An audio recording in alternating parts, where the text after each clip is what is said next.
Hi everyone, and welcome back to this week's video.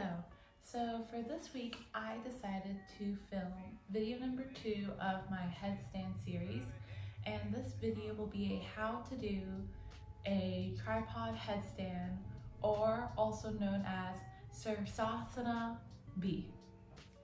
And the biggest thing that I want to tell you guys about tripod headstand is that it's when you go like this, so you have this point, and the crown of your head to be your third point, is making sure that the space between your hands and your head are equal. And if your hands are too far from your head or they're too close to your head, that would lead to an unstable base, and an unstable base would lead to you falling. So making sure that you have enough space in between your hands and your head.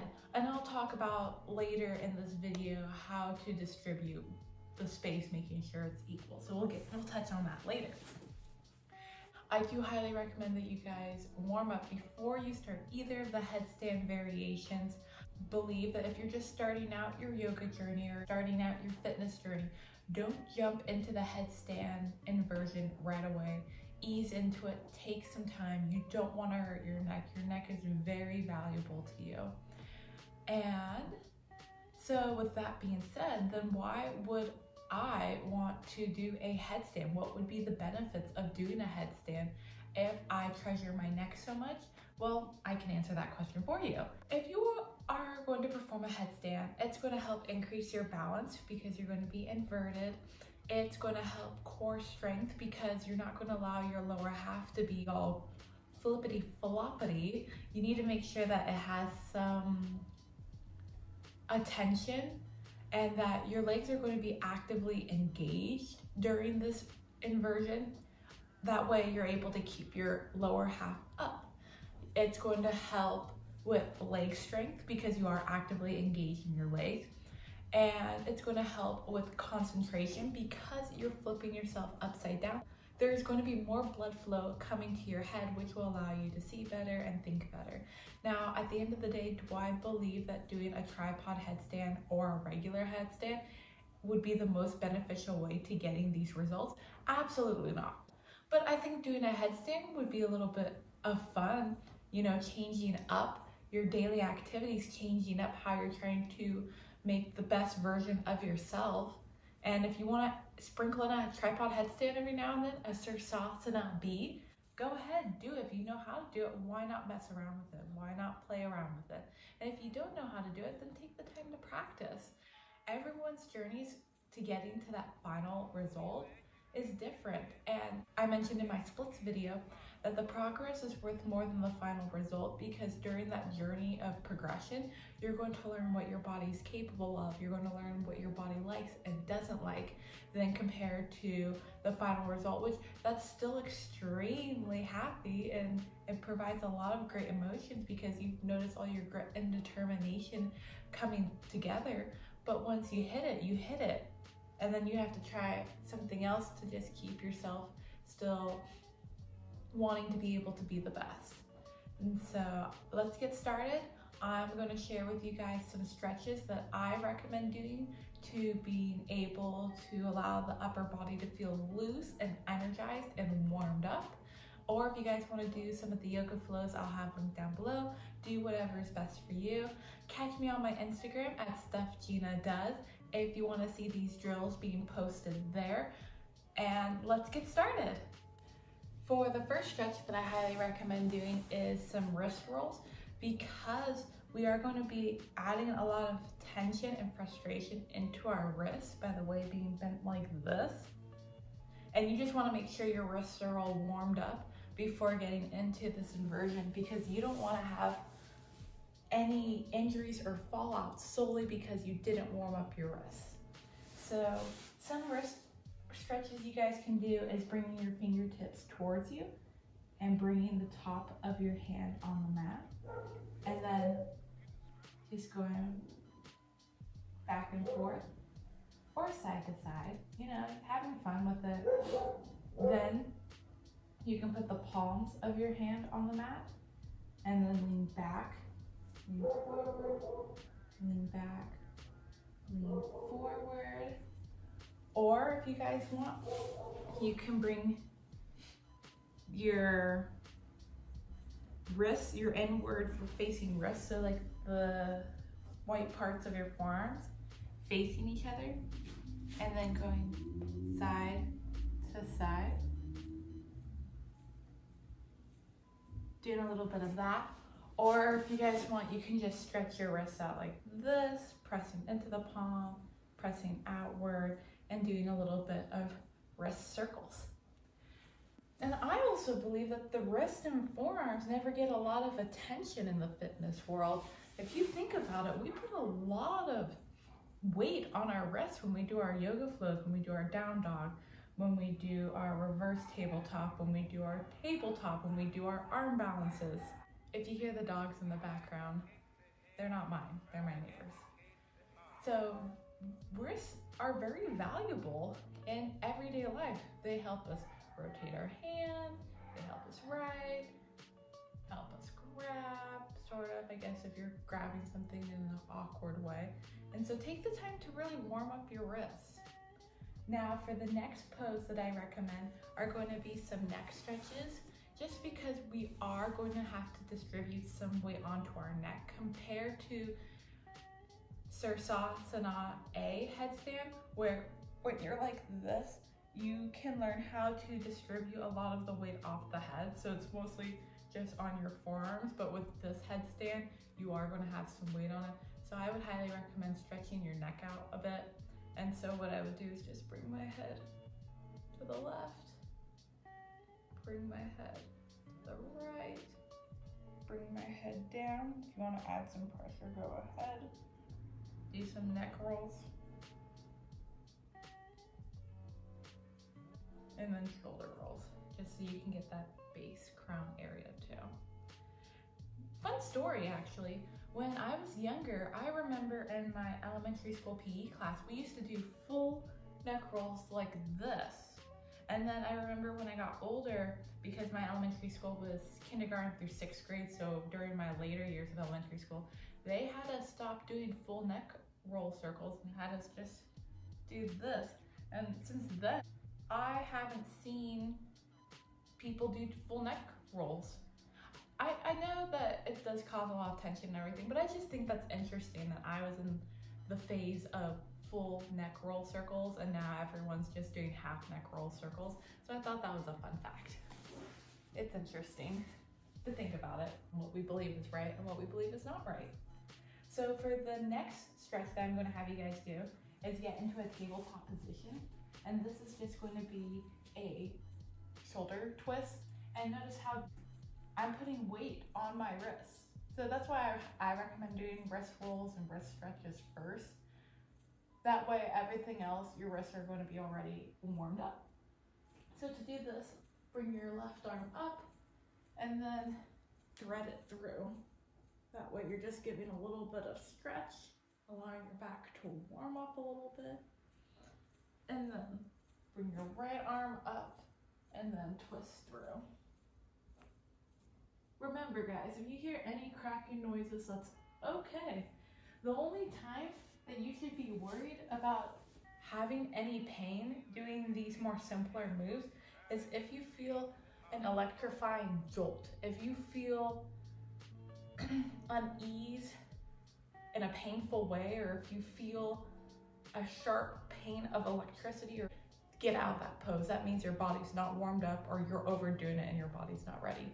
But if you hear some cracks and some pops, that's okay. It's just your joints and your body transitioning. It's just your joints moving around in their sockets. And sometimes they just need a little bit of wiggle room to get into that area.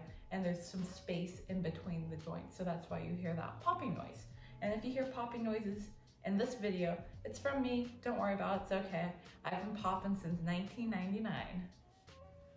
So the next stretch that I'm gonna recommend for you guys is a puppy stretch. Absolutely love the puppy stretch.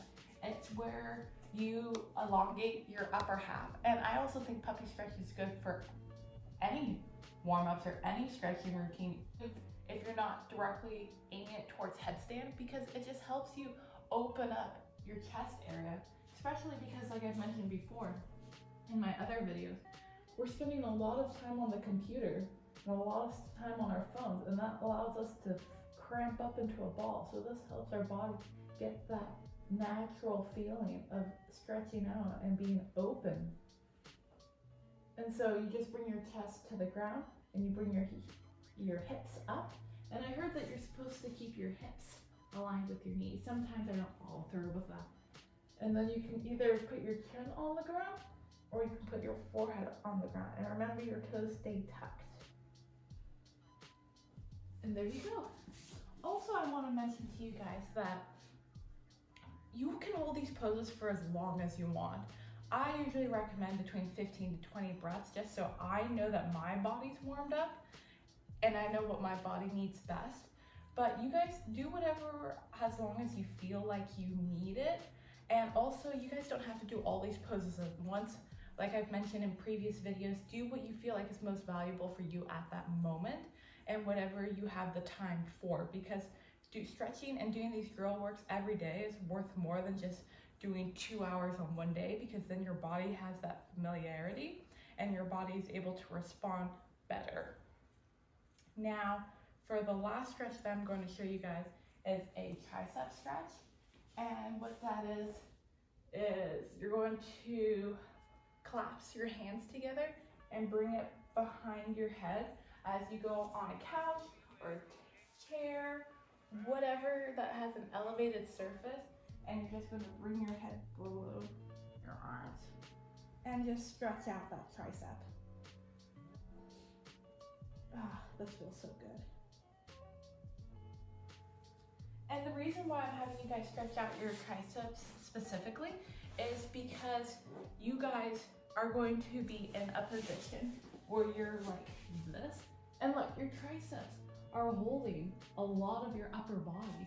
And if you don't have that tricep mobility, because there are people out there who are limited because of their triceps, so making sure you stretch out your triceps so you don't fatigue them out, and you will be able to have that strength to kick yourself up. Well, actually, don't kick yourself up. We don't kick up on headstands, so I guess you can say push yourself up. So I'll show you why in a few minutes. So now that we've gone through our stretches, now I'm going to show you guys some drills you can do to bring up your strength levels. Okay, so for these drills, they're going to be a mixture of yoga asanas and just some everyday movements and stuff like that. Just so you guys can have a variety and you can understand that you can bring in other fitness aspects, other fitness movements into your yoga practice to help you evolve and become a better yogi, and that you don't have to solely rely on yoga to create that strength. So for the first pose that I'm going to show you guys, sorry, it's a little early today and I feel a little groggy, but it's okay, are going to be pike push-ups. And so the way to get into a pike push-up position is that you're going to go into your down dog, and then you're just going to bring your forehead or crown of the head, whatever feels more comfortable, to the mat, allowing your elbows to swing out. And then for these moves, I would do whatever is best for you. Personally, I will go anywhere from 8 to 20 movements. It's depending how I'm feeling that day. It's depending on what other exercises have I done that day.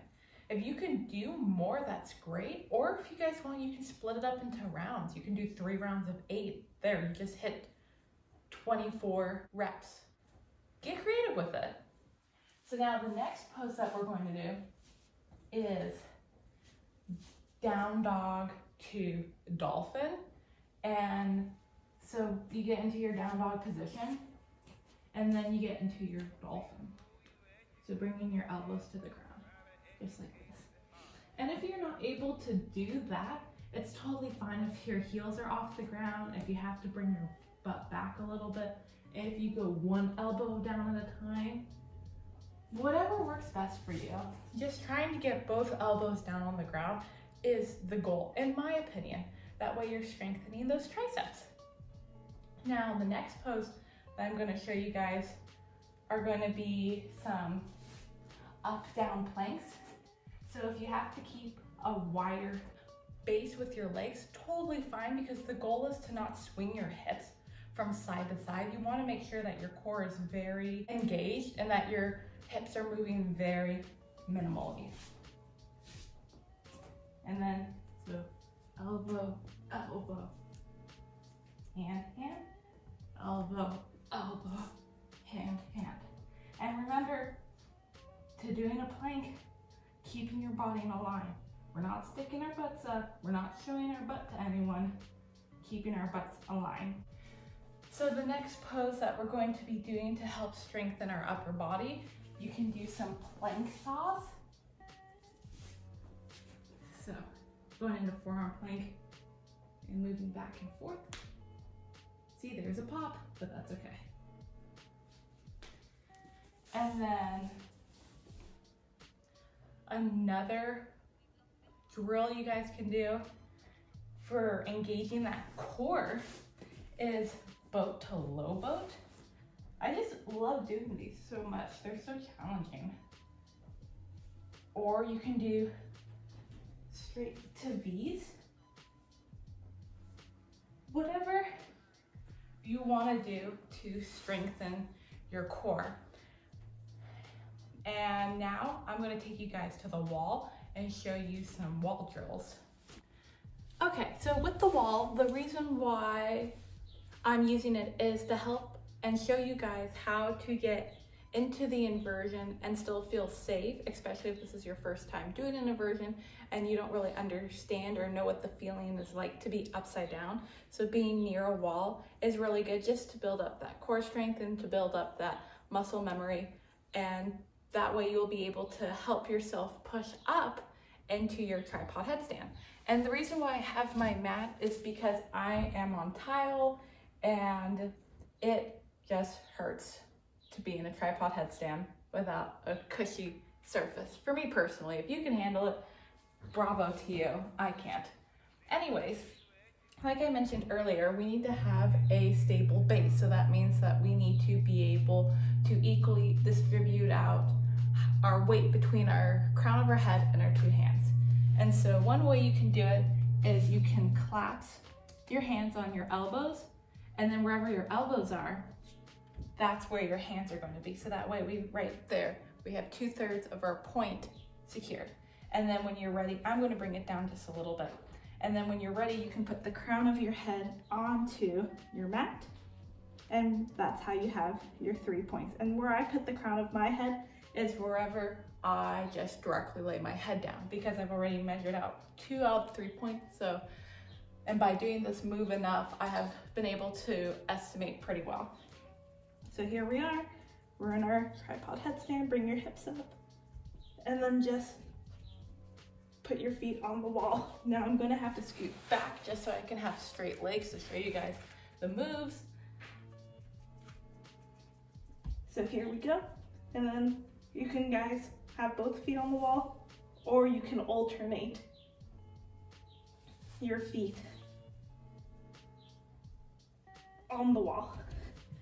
Just doing whatever feels good for you guys. And then I don't personally like doing these drills a lot for this headstand, just because you're not going to kick yourself up into this headstand. I like to use my knee to tricep to bring myself up, or I've been working on my core strength just to bring my legs up without having to use my elbows. But just doing that little bit of a wall practice will at least help you feel familiar with being upside down. Now, finally, the moment we've all been waiting for, actually getting into the tripod headstand. So now after you guys have finished warming up, stretching out your body, doing whatever you need to get into the headstand, I'm going to show you guys how to get into the headstand, and then my tips and tricks that I've used to help me hold it up longer, try to do different tricks, and all that fun stuff. And the first thing that I do want to mention before we actually go into the headstand is that if you were to fall out of this headstand, bring chin to chest. That way you're not going to hurt your neck, and you just somersault out. And then also, again, remember, don't kick up. So let's get into it.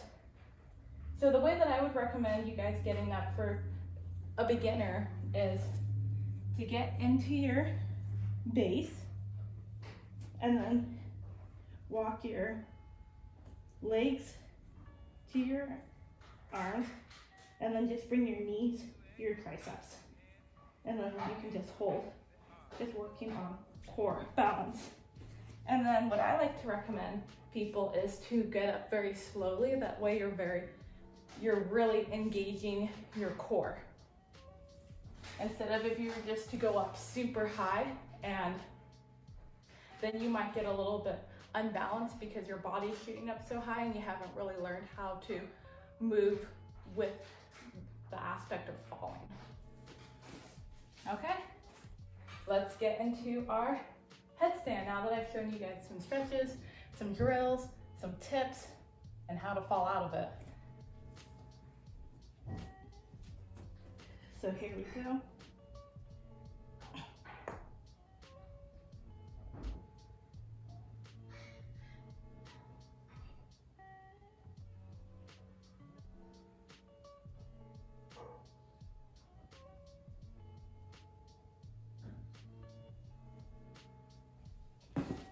And just like that, you have your tripod headstand. And the way I did it is I used a lot of core work to bring myself up, to bring my legs up. It's a trick I've been learning. And that could be something you guys can strive towards, or if you want to bring your knees to your elbows and push yourself up, that's another great way as well. So thank you guys all for watching. I hope you enjoyed this video. If you want to look at my other headstand video, link in the description. And I hope you guys have fun practicing. Please be safe. Your neck is very valuable and it's an important part of your body, and you don't want to injure it if you can help it. So know your body, understand your limits, have fun, keep trying, and I'll see you in my next week's video. Bye everyone.